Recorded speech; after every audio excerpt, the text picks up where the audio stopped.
Hey everyone, KP here from the No Justice, No Peace report.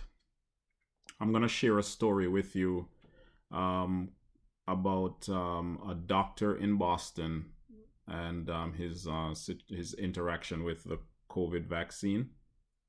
I'll put this in the description box so you can read it. As a matter of fact, I'm going to share three things with you, but this one for sure in the description box, and you can check it out. All right. So, Boston doctor who had allergic reaction to Moderna vaccine describes experience. So here, um, within moments of receiving the first dose of the vaccine on Thursday, Dr. Hussein Sadzade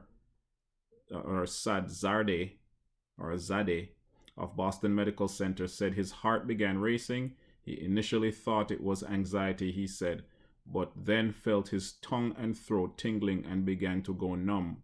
My blood pressure was really down, so this is the time that I knew that this was an anaphylactic shock. Right? Sadzade or Sadzade, who has a severe shellfish allergy, was taken into emergency department after receiving the shot that contained the Cambridge-based company's vaccine. He was feeling normal again by Friday. So I think he took the Moderna vaccine. That's what he did, right? Not think, right? He did take the Moderna vaccine. And then, there's the video in there where he's asking Moderna and Pfizer to investigate their vaccines when it comes to it. But this information is out there and people have been saying it. But once again, pharmaceutical companies are pushing and rushing their the vaccines to the market, and they're just saying, and people are having these adverse reactions, doctors included. Or I'm glad to see that they're in the category too.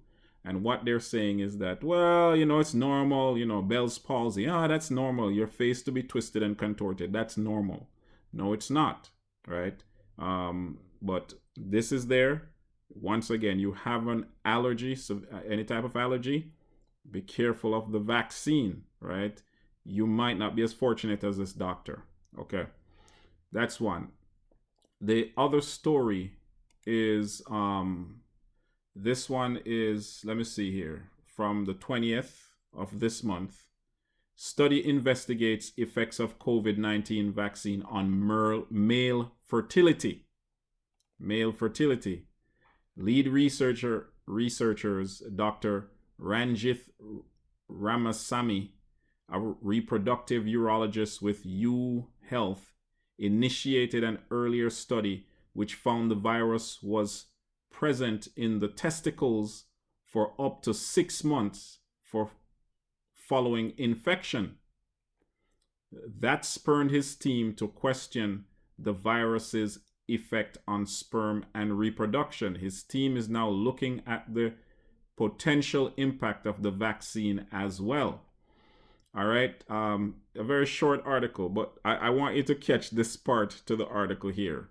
The article says here, so they're gonna use study participants, and this is what it says: study participants must have a fertility evaluation before receiving the vaccine. And catch this: to protect fertility, some men may want to consider freezing their sperm prior to vaccination. All right. That's at the very last part of the article, and as if that's not a big deal. Okay, men, right? You need to go protect your stuff. But once again, pharmaceuticals and the vaccine comes into play. Third situation here. Third situation is a Lancet. So this is a medical journal, the Lancet, infectious diseases, where they talk about. Let me see. This is what? The scientific and ethical feasibility of immunity passports. Once again, they've been fooling around with the idea of having immunity passports. Okay, and it's a very good read. One section says vaccine-induced immunity.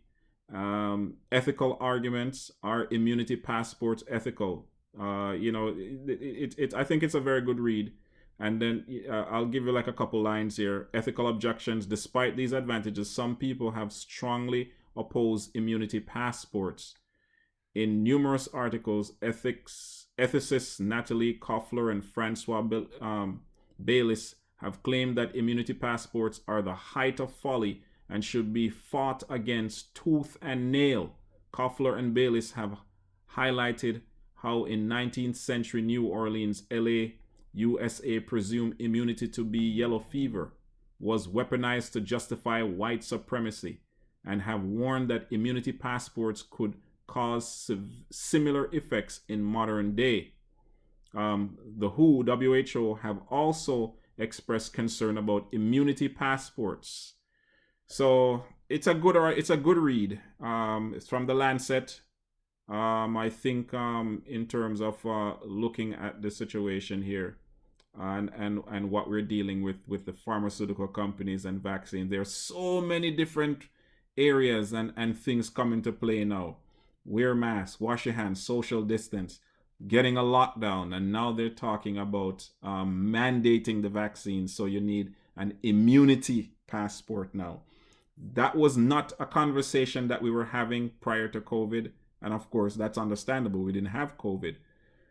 But now all of a sudden, your rights, your freedoms, and all these things are coming into the whole vaccination conversation now, and the pharmaceutical companies are entertaining it and pushing politicians, and of course their stocks go up, and these individuals, CEOs and other individuals involved in the pharmaceutical companies are becoming filthy rich, right? Filthy rich. Check this all out. It's in the description box.